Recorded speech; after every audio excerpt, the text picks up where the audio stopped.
தமிழக அரசு பள்ளியிலிருந்து வந்திருக்கக்கூடிய ஒரு சூப்பரான நோட்டிஃபிகேஷனை பற்றி தான் நம்ம இப்போ பார்க்க போகிறோம். இதுக்கு எப்படி அப்ளை பண்ணுறதுன்னு பார்த்தீங்கன்னா, நீங்கள் இமெயில் ஐடி மூலமாகவும் அப்ளை பண்ணலாம். அதுக்கப்புறம் பார்த்தீங்கன்னா, நீங்கள் போஸ்ட் மூலமாகவும் அப்ளை பண்ணலாம் அப்படின்னு சொல்லியிருக்காங்க. இதுக்கு அப்ளை பண்ணுறதுக்கான லாஸ்ட் டேட் 30/5/2024. அதாவது இந்த மாதம் 30ஆம் தேதி வரைக்கும் நீங்கள் அப்ளை பண்ணிக்கலாம் அப்படின்னு சொல்லியிருக்காங்க. எக்ஸாமெல்லாம் எதுவும் கிடையாது. உங்களுடைய மார்க்கு பர்சன்டேஜ் இருக்குது இல்லைங்களா, அந்த பர்சன்டேஜை வச்சு தான் உங்களை ரெக்ரூட் பண்ண போகிறாங்க. ஸோ காய்ஸ், இதுக்கு எப்படி அப்ளை பண்ணுறதுலேருந்து நான் உங்களுக்கு பிரீஃபாக எக்ஸ்பிளைன் பண்ண போகிறேன். நீங்கள் வீடியோவை ஸ்கிப் பண்ணாமல் எண்டு வரைக்கும் பாருங்கள். அதோட நம்ம சேனலை இது வரைக்கும் நீங்கள் சப்ஸ்கிரைப் பண்ணாமல் இருந்தால் சப்ஸ்கிரைப் பண்ணி வச்சுக்கோங்க. அதோட நம்மளுடைய வாட்ஸ்அப் குரூப் லிங்க்கையும் நான் கீழே டிஸ்கிரிப்ஷனில் கொடுத்துருக்கேன். அதுலேயும் நீங்கள் ஜாயின் பண்ணாமல் இருந்தீங்கன்னா அதுலேயும் ஜாயின் பண்ணிக்கோங்க. ஸோ காய்ஸ், அந்த லிங்க்கை கிளிக் பண்ணிங்கன்னா நீங்கள் டேரெக்டாக இந்த பேஜை வந்துடுங்க. இதுதான் இதோடைய அஃபிஷியல் வெப்சைட். ஆட்ஸ் வந்திருக்கு. ஆட்ஸை க்ளோஸ் பண்ணிங்கன்னா இதோடைய வெப்சைட் ஓப்பன் ஆயிரும். இந்த ஆட்ஸை க்ளோஸ் பண்ண உடனே பாருங்கள், நேவி சில்ட்ரன் ஸ்கூல், இந்த ஸ்கூலில் இருந்து தான் நமக்கு இப்போது ரெக்ரூட் பண்ண போகிறாங்க. இதுதான் இதோடைய அஃபிஷியல் வெப்சைட். கீழே ஸ்க்ரோல் பண்ணிட்டே வந்தீங்கன்னா இதோடைய நோட்டிஃபிகேஷன், அதாவது ரெக்ரூட்மெண்ட்டோட நோட்டிஃபிகேஷன் விட்டுருப்பாங்க. அது கீழே ஸ்க்ரோல் பண்ணிட்டு வந்தீங்கன்னா உங்களுக்கே தெரியும். இங்கே வந்து பாருங்கள், கொடுத்துருக்காங்க ரெக்ரூட்மெண்ட் ஃபார் இயர் 2024 to 2025. இதுதான் நம்மளுக்கான அஃபிஷியல் நோட்டிஃபிகேஷன். இது வந்து பார்த்திங்கன்னா கிளிக் பண்ண உடனே நம்மளுக்கு இந்த மாதிரி நோட்டிஃபிகேஷன் டவுன்லோட் ஆகிடும். இதுதான் நம்மளுக்கான அஃபிஷியல் நோட்டிஃபிகேஷன். ஸோ கேஸ், இது டேரெக்டாக எங்கேருந்து வந்திருக்கீங்கன்னு பார்த்தீங்கன்னா, நேவி சில்ட்ரன் ஸ்கூல்லேருந்து உங்களுக்கு டேரெக்டாக ரெக்ரூட் பண்ணுறதுக்காக விட்டுருக்காங்க. இதில் வந்து பார்த்திங்கன்னா நிறைய விதமான போஸ்ட் கொடுத்துருக்காங்க. ஃபஸ்ட்டு பார்த்தீங்கன்னா பிஆர்டி ஜென்ரல், இந்த போஸ்ட்டுக்காக பார்த்தீங்கன்னா பேச்சுலர் ஆஃப் டிகிரி இது நீங்கள் கம்ப்ளீட் பண்ணியிருந்தால் போதும் அப்படின்னு சொல்லியிருக்காங்க. அதோட பார்த்தீங்கன்னா மினிமம் வந்து 50% மார்க் இருக்கணும் அப்படின்றது சொல்லியிருக்காங்க. அது மட்டும் இல்லாமல் நீங்கள் பேச்சுலர் ஆஃப் எஜுகேஷன் டிகிரி படிச்சிருந்தாலும் நீங்கள் இதுக்கு அப்ளை பண்ணுறதுக்கு எலிஜிபிள். இதுலேயும் வந்து பார்த்தீங்கன்னா 50% மார்க் எடுத்துருக்கணும் அப்படின்றது சொல்லியிருக்காங்க. ஏஜ் லிமிட்டை பொறுத்த வரைக்கும் பார்த்தீங்கன்னா 21 வயசுலேருந்து 50 வயசு வரைக்கும் நீங்கள் அப்ளை பண்ணிக்கலாம். அதாவது இவங்க கொடுத்துருக்கிற டேட்டுக்குள்ளே கம்ப்ளீட் ஆகிருக்கணும் அப்படின்னு சொல்லியிருக்காங்க. பிஆர்டி ஆர்ட்ஸ் கிராஃப்ட் பொறுத்த வரைக்கும் பார்த்தீங்கன்னா பேச்சுலர் ஆஃப் டிகிரி முடிச்சிருந்தா ஓகே. அப்படி இல்லைன்னா ஹையர் செகண்டரி முடிச்சுட்டு, அதாவது நீங்கள் +2 முடிச்சுட்டு டேரெக்டாக சீனியர் செகண்டரி சர்டிஃபிகேட், அதாவது மினிமம் நீங்கள் 5 இயர் எக்ஸ்பீரியன்ஸ் இருந்தால் நீங்கள் இதுக்கு அப்ளை பண்ணலாம் அப்ளை பண்ணலாம் அப்படின்றத சொல்லியிருக்காங்க. அதாவது டிராயிங் பெயிண்டிங் 1 இயர், அதாவது டிராயிங் பெயிண்டிங்கில் வந்து நீங்கள் 4 இயர் இருந்தால் நீங்கள் அப்ளை பண்ணலாம் அப்படின்னு சொல்லியிருக்காங்க. அதுவும் இல்லாமல் மாஸ்டர் டிகிரியில் வந்து ஆர்ட்ஸ் டிராயிங் பெயிண்டிங்கை வந்து 2 இயர் எக்ஸ்பீரியன்ஸ் இருந்தால் நீங்கள் அப்ளை பண்ணலாம். அப்படி இல்லைன்னா பார்த்தீங்க ரிலேட்டட் எக்ஸ்பீரியன்ஸ் வந்து 3 ஆர் 5 இயர் வந்து நீங்கள் எக்ஸ்பீரியன்ஸ் இருந்தால் நீங்கள் அப்ளை பண்ணலாம் அப்படின்றது இவங்க சொல்லியிருக்காங்க. இதுக்கும் பார்த்தீங்கன்னா 21 வயசுலேருந்து 50 வயசு வரைக்கும் நீங்கள் அப்ளை பண்ணிக்கலாம் அப்படின்றது இவங்க சொல்லியிருக்காங்க. இவங்க பாருங்கள், 1 ஜூலை, அதாவது 1 ஜூலை வரைக்கும் இந்த வயசு கம்ப்ளீட் ஆகிருக்கணும் அப்படின்றதையும் இவங்க தெளிவாக சொல்லியிருக்காங்க. நெக்ஸ்ட்டு பார்த்தீங்கன்னா டிஜிடி சோசியல் சயின்ஸ், இந்த சப்ஜெக்ட்டுக்காக பார்த்தீங்கன்னா, இந்த ஜாபுக்காக பார்த்தீங்கன்னா நீங்கள் பேச்சுலர் டிகிரி கம்ப்ளீட் பண்ணியிருந்தால் நீங்கள் இதுக்கு அப்ளை பண்ணுறதுக்கு எலிஜிபிள். நீங்கள் மேக்ஸிமம் 55% மார்க்கு நீங்கள் எடுத்துருக்கணும் அப்படின்றதே சொல்லியிருக்காங்க. பேச்சுலர் ஆஃப் எஜுகேஷன் டிகிரி நீங்கள் படிச்சிருந்தாலும் ஓகே. இதில் வந்து பார்த்தீங்கன்னா 50% உங்களுக்கு மார்க் இருக்கணும் அப்படின்றத இவங்க சொல்லியிருக்காங்க. இதுக்கும் வந்து பார்த்தீங்கன்னா 21 வயசுலேருந்து 50 வயசு வரைக்கும் அட்டன் பண்ணிக்கலாம் அப்படின்றத சொல்லியிருக்காங்க.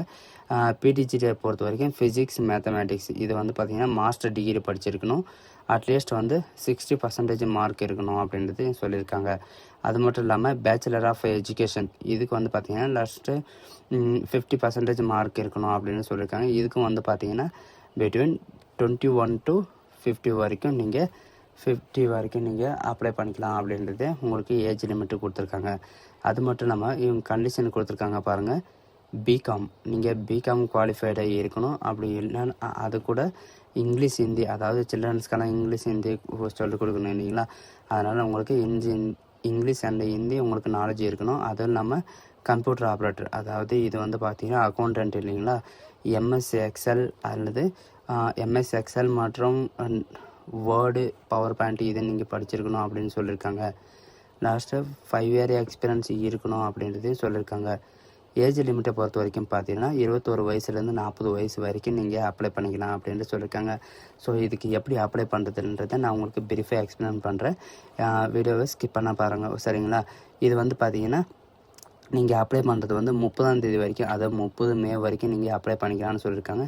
இதுக்கு வந்து இமெயிலில் மட்டும் அப்ளை பண்ணக்கூடாது, அட்ரஸில், அதாவது நீங்கள் போஸ்ட்லேயும் அப்ளை பண்ணக்கூடாது அப்படின்னு சொல்லியிருக்காங்க. நீங்கள் ரெண்டுத்துலேயும் அப்ளை பண்ணுற மாதிரி இருக்கும். அதாவது இவங்க கொடுத்துருக்க இந்த அட்ரஸில் அப்ளை பண்ணுற மாதிரி இருக்கும். அதுக்கப்புறம் நீங்கள் மெயில் ஐடிலையும் நீங்கள் ஸ்கேன் பண்ணி சென்ட் பண்ணுற மாதிரி இருக்கும் அப்படின்னு சொல்லியிருக்காங்க. நீங்கள் ஸ்பீடு போஸ்ட்டில் எந்த டாக்குமெண்ட் அனுப்புகிறீங்களோ அந்த டாக்குமெண்ட்டை அப்படியே ஸ்கேன் பண்ணி இவங்க சொல்லியிருக்கல இந்த மெயில் ஐடிக்கு நீங்கள் சென்ட் பண்ணிடுங்க. இதுதான் நம்மளுக்கான அஃபிஷியல் நோட்டிஃபிகேஷன். நேவி சில்ட்ரன் ஸ்கூல்லேருந்து வந்திருக்கக்கூடிய நோட்டிஃபிகேஷன் இது தான்.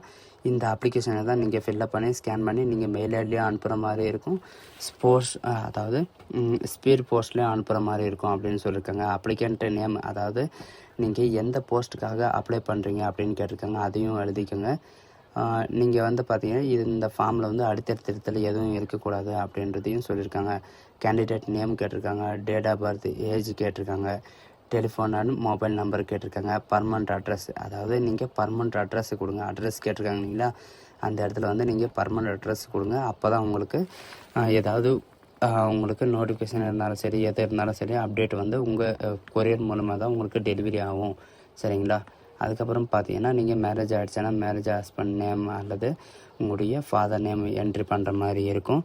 அதோடு பார்த்தீங்கன்னா இந்த ஸ்கூலில் வந்து பார்த்திங்கன்னா நேவி, ஆர்மி, ஏர்ஃபோர்ஸ் ஸ்கூலில் தான் வந்திருக்கு. எஜுகேஷனல், இங்கே வந்து நீங்கள் என்ன குவாலிஃபிகேஷன் இருக்குன்னா அந்த குவாலிஃபிகேஷன் வந்து எக்ஸாமினேஷன் எப்போது, நீங்கள் எந்த யூனிவர்சிட்டியில் படிச்சிங்க, எந்த பாசிங் இயர், அதெல்லாம் எழுதுகிற மாதிரி இருக்கும்.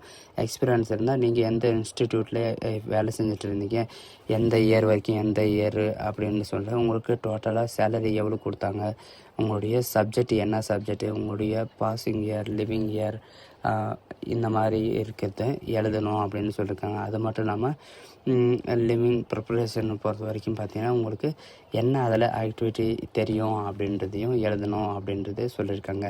அது மட்டும் இல்லாமல் நீங்கள் இது கூட என்னென்ன அட்டாச் பண்ணி அனுப்பணும், அதாவது நீங்கள் என்னென்ன டாக்குமெண்ட் இது கூட அட்டாச் பண்ண அனுப்பணும் அப்படின்றதே சொல்லியிருக்காங்க. Date of birth, higher secondary certificate, 10th certificate சொல்லியிருக்காங்க, 10th மார்க் ஷீட்டு சர்டிஃபிகேட்டு சொல்லியிருக்காங்க, கிராஜுவேட் அல்லது post graduate certificate, training degree, teaching degree, diploma சர்டிஃபிகேட்டும் சொல்லியிருக்காங்க, எக்ஸ்பீரியன்ஸ் சர்டிஃபிகேட்டும் சொல்லியிருக்காங்க, நோ ஆப்ஜெக்டிவ் சர்டிஃபிகேட்டு. அதுக்கப்புறம் பார்த்தீங்கன்னா நிறைய சப்ஜெக்ட் கொடுக்குறாங்க. இதில் வந்து பார்த்தீங்கன்னா நீங்கள் ஒரிஜினல் எதுவும் சென்ட் பண்ணக்கூடாது, நீங்கள் வெறும் ஜெராக்ஸ் மட்டும்தான் சென்ட் பண்ணணும் அப்படின்னு சொல்லியிருக்காங்க.